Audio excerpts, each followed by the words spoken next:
guys, so welcome to another video. So this is a Q&A, and I tried to film this multiple times today, but it never quite worked out. So of course I'm filming it at 1 a.m. right before I was going to go to sleep. So I'm looking pretty haggard right now, but I figure the information is more important than what I look like. I hope. Anyway, so yeah, this is a Q&A, and I wanted to go ahead and do this because I don't like people to wait forever to get their question answered, and I just like referring people to these videos because a lot of people have like the same questions over and over. So yeah, so I hope these answer like a lot of people's questions, and maybe questions that they didn't even know that they had. So that's always fun. Okay. Alright, so let's get started. Oh, and I'm gonna get my hair cut tomorrow. Probably not that short, but it's just been bad. Okay, so let's get started. Okay, so first question. Have you ever been tested for any food allergies, as these can mimic a lot of diagnoses that doctors want to treat with meds? Actually, no, I haven't been tested for any food allergies, so I don't really know if that has anything to do with it. Okay. Do you have or have you ever had troubles with migraines? I am bipolar 1 and possibly borderline, and have suffered most of my life. Nope. I don't even know if I've ever had a migraine. Really, the only times I get headaches are like if I'm hungover from drinking, or like I haven't eaten, or if I haven't gotten enough like hydration. But luckily I don't really get headaches, so yeah, I'm really sorry they have to deal with that. It's terrible. My mom gets migraines, but I don't, luckily. Okay, next one. Was the abusive relationship a factor to you developing bipolar disorder? Or maybe it's a result of post-traumatic stress disorder. Okay, so here's the thing. You don't actually develop bipolar disorder from things that happen in your life. It's actually genetic. This is what, the school of thought is right now anyways. It's genetic, and it's like passed down through the generations, and you're pretty much born with the proclivity to have it. So you might not show any symptoms until you are like an early adult is when it usually crops up. Just when you usually start showing symptoms. But yeah, it runs in families, and you're pretty much born with like the proclivity to have it. It's not really because of factors in your life, because most people can, I don't know, there's nothing like, I don't know, most of the traumatizing things that I got into were basically like self-inflicted because of me being bipolar. So anyways, okay, next one. If you go out in public with another person who has social anxiety, does it help, and do you talk about it when you are out there and laugh about the silly things in your mind? Well, I don't know anyone else with social anxiety, so yeah, but when I go out with someone who I know really well and whom I'm comfortable with, they make me feel better, and I'm not as anxious, because I feel like I kind of have like moral support from them, and like a wingman, or like someone I can lean on or depend on if something happens. So yeah, and it's kind of, I don't know, sometimes it seems like it might be a burden for them, but I try not to be a burden to anyone. So sorry, there's something on my screen. Okay. But yeah, it helps me to be with someone, but I don't really talk about like what's going on in my mind or anything, so. Okay. Okay. Next one. on, is your boyfriend bipolar or anything like that? Yeah, the person who I'm like in a relationship with, both of us suspect that he is bipolar, probably like bipolar type 2, like rapid cycling type of thing, because he'll be like really hyper, and then like he'll crash and get depressed, and yeah. So, anyways, but yeah, I guess that answers that. Is bipolar synonymous with cute? Yes. Bipolar is synonymous with cute. That is a fact. So, if you have bipolar, you're cute. Okay, anyways. Do you ever consider lowering your dosage of meds so that you can get a bit more mood variance, like moderate hypomanic symptoms, etc.? No, because the dosage that I'm on right now of Lamictal, which is what I'm taking, it's 300 milligrams, and at that high of a dose, it acts as an antidepressant also, but a lower dose wouldn't be as effective as an antidepressant. Like it would help with the mania and stuff, but at this high of a dose, it helps with depression, and I'd rather not lower it just so I can be like semi-hypomanic. For one thing, I don't like being like that, because with my hypomania, there's like a lot of delusions and paranoia and stuff, and I don't really know why anyone would want to be like that. So, I mean, it's bad for me. I don't just have like euphoria and stuff. So, anyways.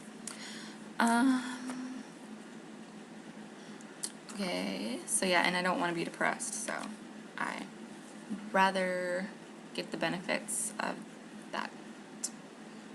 Okay. What do you think of everything that's going on with Amanda Bynes at the moment? It just screams mania to me. Yeah, definitely. It's like so blatantly obvious that she's bipolar, but no one knows what bipolar is in our society. So, I mean, if people knew what bipolar was, people would like automatically be like, whoa, she needs to get help. She has bipolar disorder.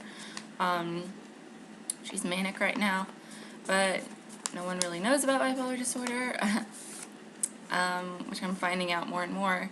I mean, I didn't know anything about it until I was diagnosed with it, so.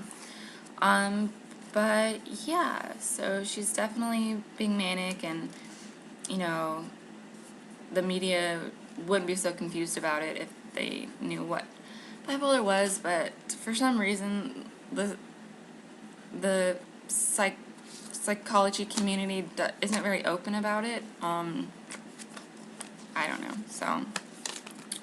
Okay.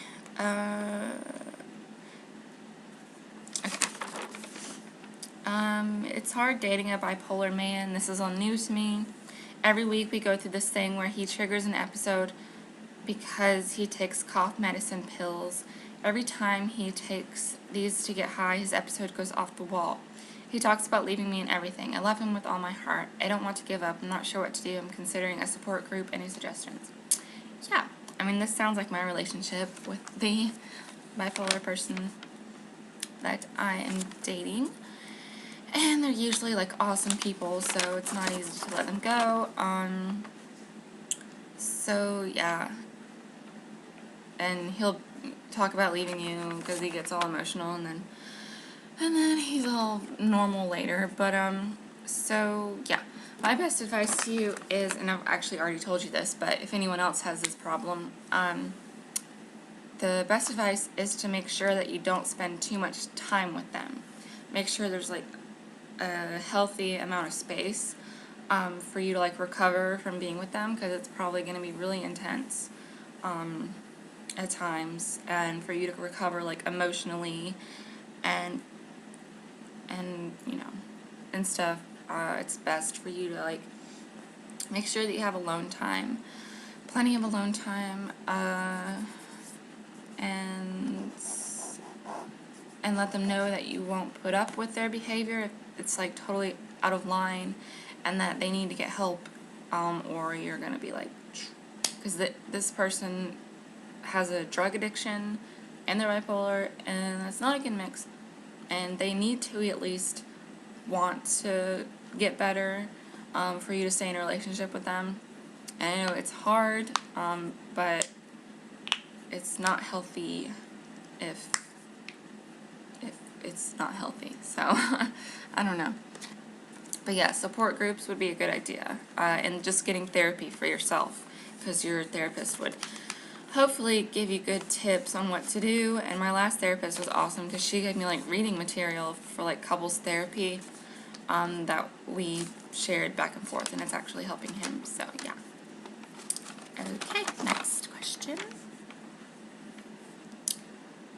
In order for somebody to be diagnosed as bipolar type 1 or 2, does the person need to experience a major manic or depressive incident, such as psychosis or a suicide attempt? Well, for type 2, they just have to have periods where they're like high and euphoric, and then like they drop down to depression, and then they go back to being high, then depressed. But with bipolar type 1, you have to have like a full-blown manic episode, which they might be psychotic. I don't know if there's always psychotic features, because you'll be like bipolar type 1 with psychotic features, so I don't know if you'll always be psychotic if you're manic, but you are just, it's more extreme than hypomania, and the episodes last longer. So yeah, if you're bipolar type 1, you'll have like longer periods of being manic and long periods of being depressed, whereas I believe with type 2, it's a little bit faster. The fluctuations are a little bit faster. Yeah, and if I'm wrong, then just correct me in the comments. Okay. And they don't have to have a suicide attempt, just the symptoms of depression. What triggers these psychotic episodes? Okay, so usually psychotic episodes will be triggered by like a lot of stress, because you can be just like, I mean, you're gonna go manic either way, but for you to be like psychotic, you have to be under more stress. Usually, either you're stressing yourself out from like your delusions, or there's actually stuff going on in your life that is stressful, and that will make you go off the deep end or whatever. Okay. Sorry. All right. Next question. Do you stay on your meds? Do you think even on meds your study of philosophy brings episodes on?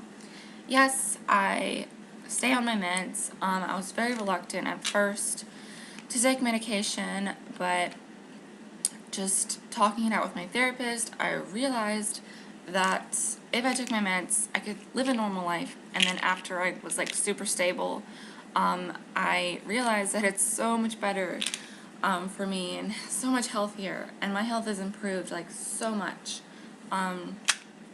from being really stable. So yeah, the only reason I would get off my medication is if I wanted to do like some natural therapy, but I would have to be supervised if I did that. So I would have to go to like some retreat or something where they would know how to do that, and be supervised. It's not a good idea to just go off your medication. And you should take it, and I do. So yeah, I don't really have episodes anymore, so at first I was very reluctant to dabble in any philosophical stuff anymore. I'm probably okay to do it now. I try and steer clear from most of it though, especially like metaphysical stuff and conspiracy theories. I don't think it's too healthy for someone who in the past has had really bad delusions and paranoia and stuff, so, and strange thinking, because philosophy can get pretty weird, so. Okay, and this is concerning the manic footage. I was wondering what it's like for you to watch these videos of yourself. Do you remember them? And is it intense, scary, or anything else, maybe emotional when you watch them?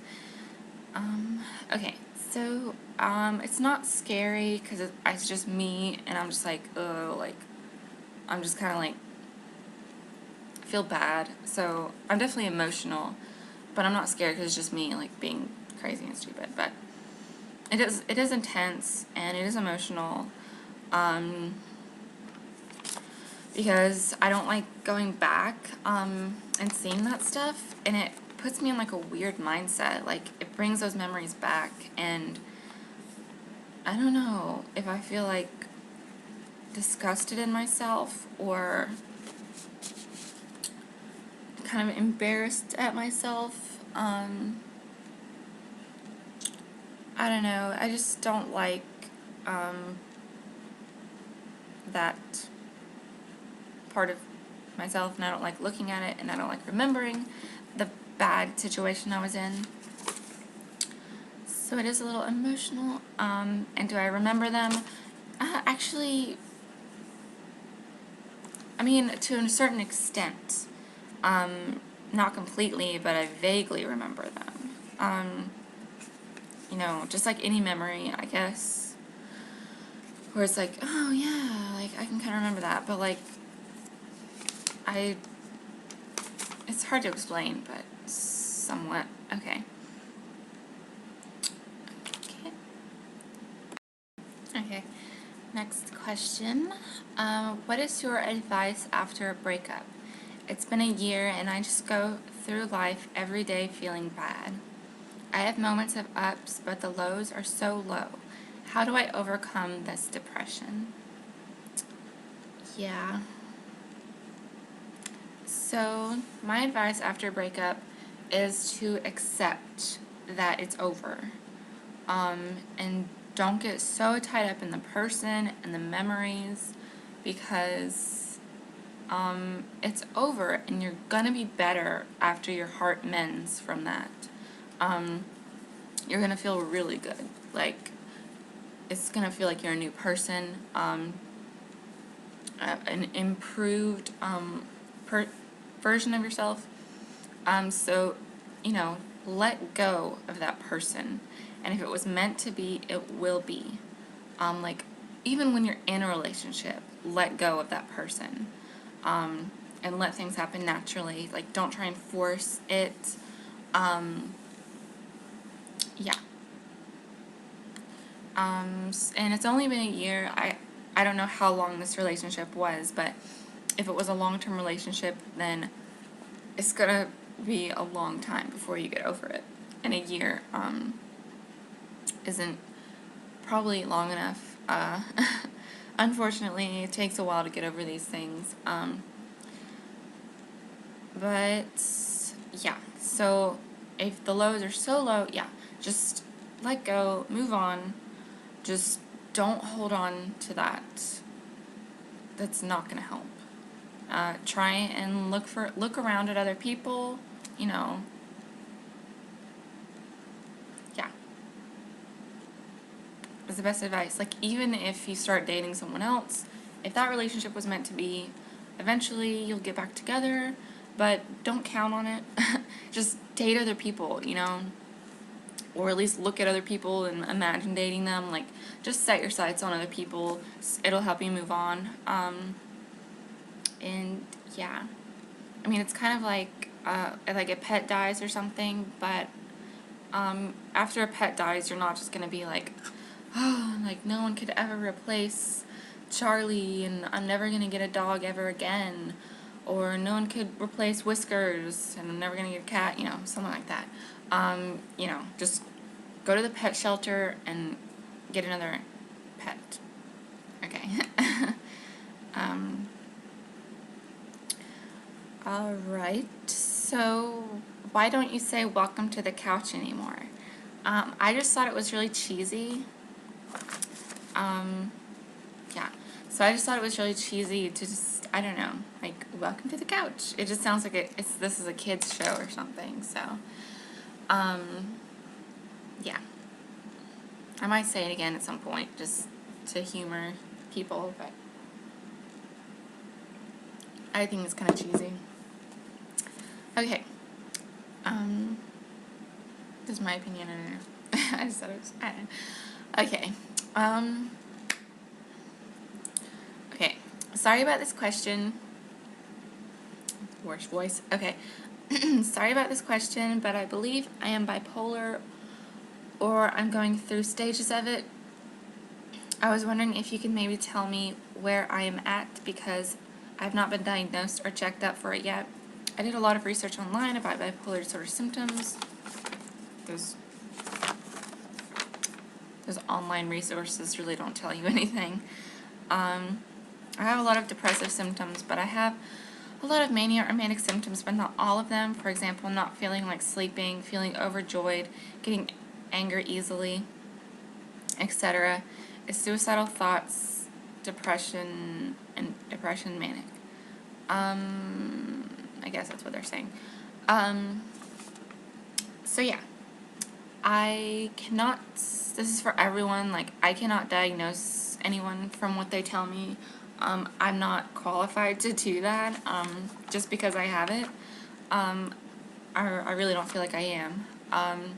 So you really have to go to a therapist. It's like really easy. You just look someone up in the phone book, ask them how much they charge, make an appointment.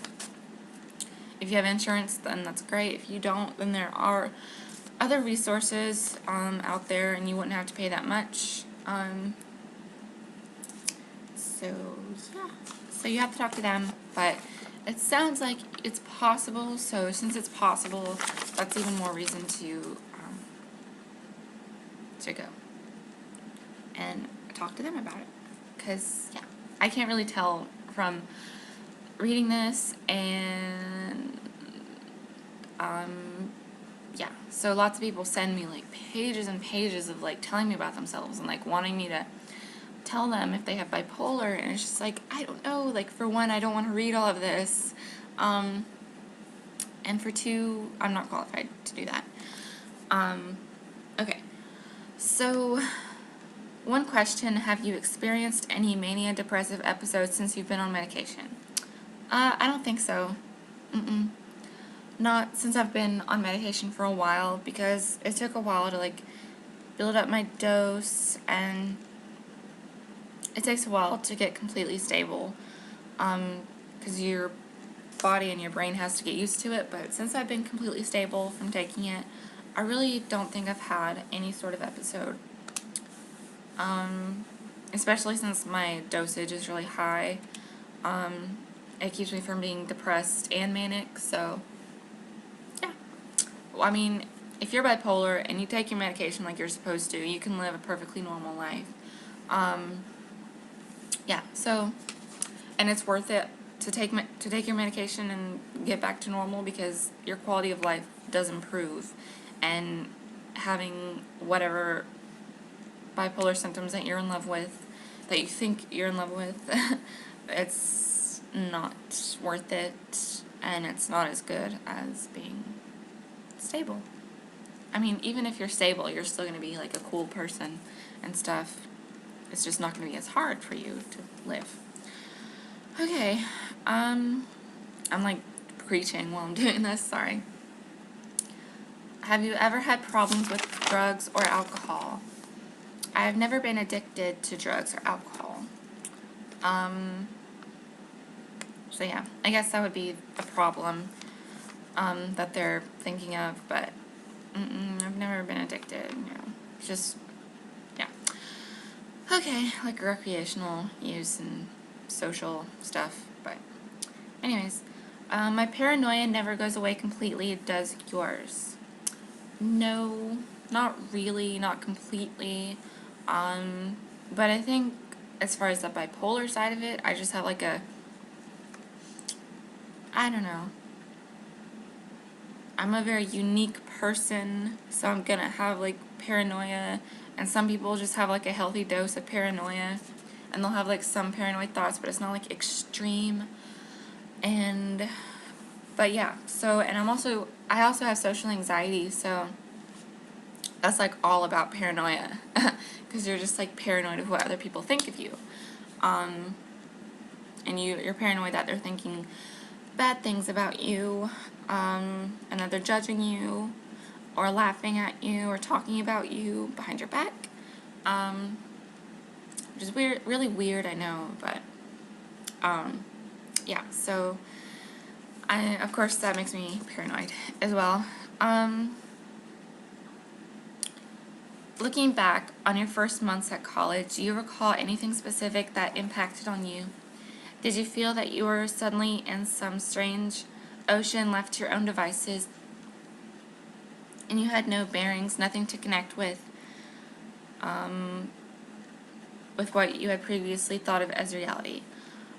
Okay, so the thing is, in my first months of college, I actually had friends, because a lot of people at my high school went to the college that I went to, and I roomed with a girl that I went to high school with, and I had a boyfriend who I hung out with all the time, and we'd been dating for a year already, so I actually had like a good support, and I'm also a pretty independent person by nature, so it wasn't like, oh my god, I'm not with my mommy and daddy anymore. So that wasn't a problem. The main problem was that I got depression. I didn't lose touch with reality at that point.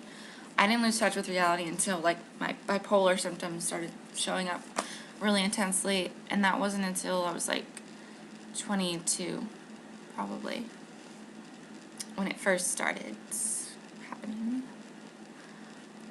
And yeah, and I definitely, when that started happening, I definitely felt like I was in a strange ocean all by myself, because I was in my own reality and I didn't know what was going on. So yeah, but first months of college, that wasn't an issue. Okay. Did you watch a lot of TV when you were younger? Yes, I watched tons of TV because my parents watched tons of TV and movies, and they didn't have any like limits on the TV, so I was basically raised on TV, watching Nickelodeon and Disney Channel, and yeah, and movies. So yeah, I've grown up watching tons and tons of movies and TV. Okay. Did you ever get restrained in the hospital? No, I didn't, because I wasn't like super rebellious. I mean, the only way I was rebellious is that, like, you know, I had rebellious thoughts, but I still did what they told me to do because I was kind of scared not to. And like, I wouldn't eat, I wouldn't go to like the dining hall because I was too, like, my social anxiety was too bad, so I refused to go, but they like accommodated for that and gave me food. So yeah, I wasn't restrained because I wasn't like doing anything violent. I was just thinking weird things. Okay. I was just thinking weird things and just acting bizarrely, but not too bad. Do you still have an occasional episode? No, I don't. Really? I mean, I feel like I'm putting myself in danger this summer from having a lot of alone time and no structure, so I hope I don't have another episode. I don't think I'll have like an episode. I might have like a few symptoms like here and there, but I think I'll be fine, like, especially since I'm still gonna be going to therapy every week. I'm sure I'll be fine. Like, I'm not gonna have an episode if I'm like getting things off my chest every week and taking my medication. It's like very unlikely that I'll have an episode. And I haven't. Okay, last question. Is bipolar something you're born with, or can it be triggered, developed over time? Can I become bipolar in the future? I paraphrased that, but, so yeah, like I said before, you're born with it, but it does develop over time. You won't show any symptoms until later. Yeah, and it kind of progresses, sort of. Like, mine progressed, like, I got, like, more and more delusional and psychotic over time. Okay. And more depressed and stuff. So, it'll get bad until you get treatment. And, yeah, if you have, like, the genetics to be bipolar, you might develop them, but if you're like, 40 years old, you're probably in the clear. But yeah, you usually develop it in early adulthood, like I said. Okay, so I guess that's it. My voice is gone, and I'm tired as crap. But yeah, I just wanted to get those questions answered, and I wanted to get a video uploaded today to get this out of the way. So yeah, I hope that was okay. I know it wasn't the best video, but anyways. So yeah, I hope you guys have a good day, and I'm gonna go now. Alright, so yeah, please subscribe and watch my other videos. Okay, and like it if you watched it. Alright.